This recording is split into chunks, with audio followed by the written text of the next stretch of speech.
It's Friday, June 12th. Welcome aboard to this edition of Barnstable Today. I'm Kevin Friel, and just a reminder, the meetings we cover are available on demand at the town's website, located at www.town.barnstable.ma.us. Thanks for joining us. I'm Andrew Gobeil on this rainy Friday, although forecasters are calling for a nice weekend, so make sure your weekend plans do involve something outside right now.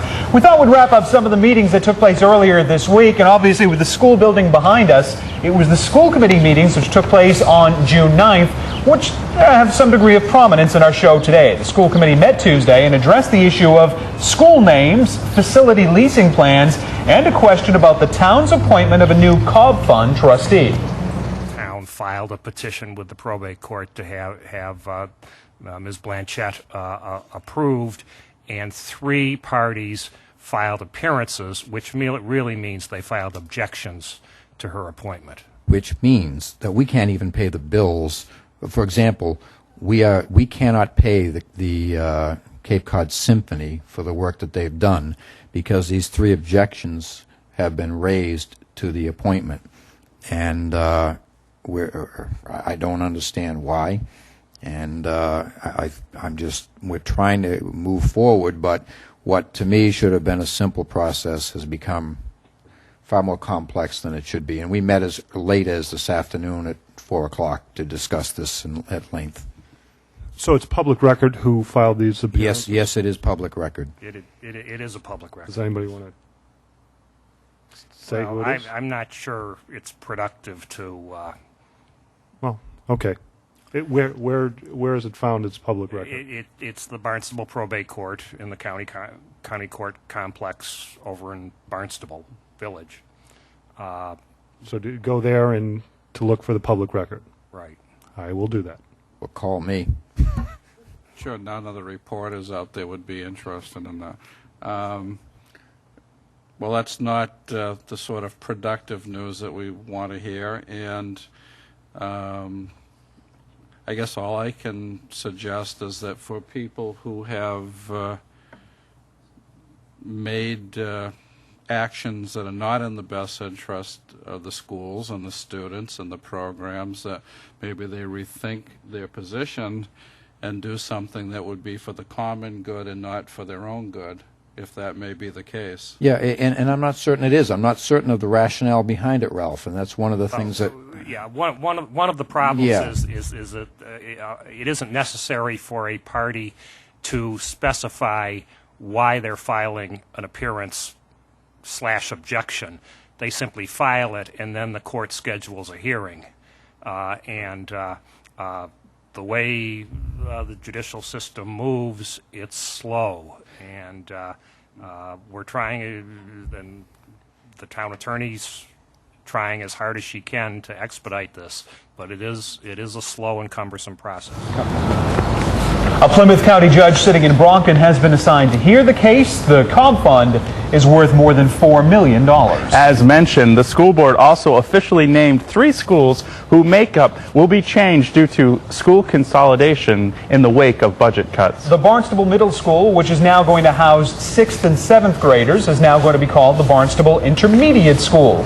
The facility in Marston's Mills, created to deal with the consolidation of Cotuit, Marston's Mills, and Osterville Elementaries, is going to be called the West Villages Elementary School.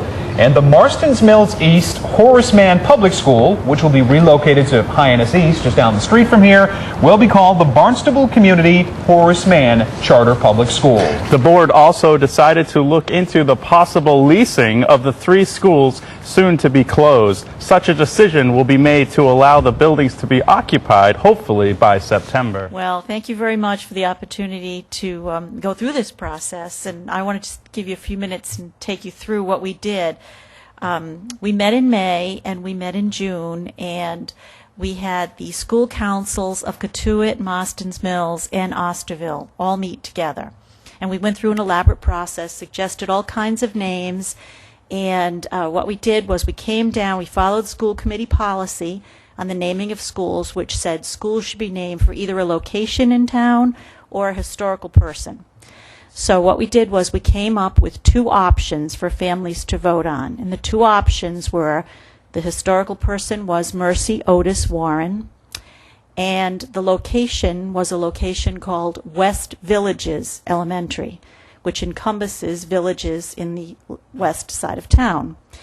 And we put it out to all the families, and we had a vote. And in a vote of 130 to 77, the winner is West Villages Elementary. So I stand before you as the new principal of West Villages Elementary, and as Patty said, going to have to get used to that new name. So, thank you, thank you. Like 760 OWC. Well, that'll still be there because that's the address of West Villages Elementary. So with your approval tonight, we'll be able to welcome everyone to West Villages Elementary in September. Thank you, ma'am. And for Mr. Butler, just as a simple vote of approval of the recommended change is all we need. Yes, that's correct, Mr. Chairman.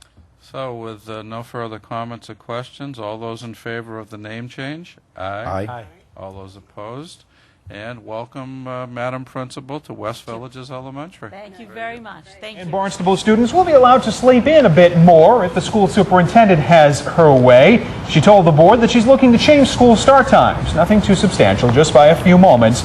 Beginning classes a few minutes later next year. The planning board had a busy meeting this week as it is now dealing with a proposal to improve a blighted North Street location. However, attorney David Lawler faced some difficult questions when he mentioned his plans to ask the board to allow medical and dental offices be located at the 46 North Street location.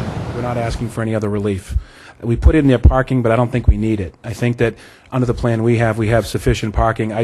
I put parking in there in case the negotiations resulted in the smaller parking field, which sometimes happens. But everything else, any office use, anything else, we can all do as a matter of right. It's the medical use, which is the only issue. And obviously, I just wanted the board to understand that as far as regulatory agreements are concerned, there's not a lot of issues other than that one major issue. And obviously, I'd be honored to work with the two members of the board that you've selected, as well as staff, and more than happy to do so. And Felicia, I believe I kept it under 15 minutes. We still got 3 minutes to go. Yes, and where if there is any questions or anything, or do you have? I just got Ms. one. Penn? I have one question. So we have. I don't mean to be facetious on this at all, but the existing building and the new building may be used for medical and/or dental, provided the regulatory agreement's worked out and that waiver is allowed. That's what we're seeking. But it may also be just regular office use. That's as a matter of right. Under the OM district, it's Right. multifamily office district, Right. multifamily office. So here's my question for you. Has the market changed that significantly that you would be willing to go forward with the medical use downtown, whereas a block across from the hospital, medical use isn't of any value? I know what you're referring to, another project that there are. Owner, no? No, it's a different owner. It's not a completely different owner, but there's a completely different set of. One of the owners is. First of all, I don't think that.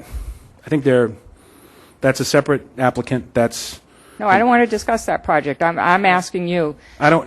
Well, first and foremost, it was brought to the planning board's attention that the market for medical space those are valid different, at this time. So those are that's why different I'm owners, curious. and for whatever reason, there are certain medical uses that don't want to go down there, and that's what we've discovered. And we want to remind you again that the meetings we cover are available on demand at the town's website, located at www.town.barnstable.ma.us. For Kevin Friel, I'm Andrew Gobiel. Thank you very much for joining us on this edition of Barnstable Today. Have a great weekend.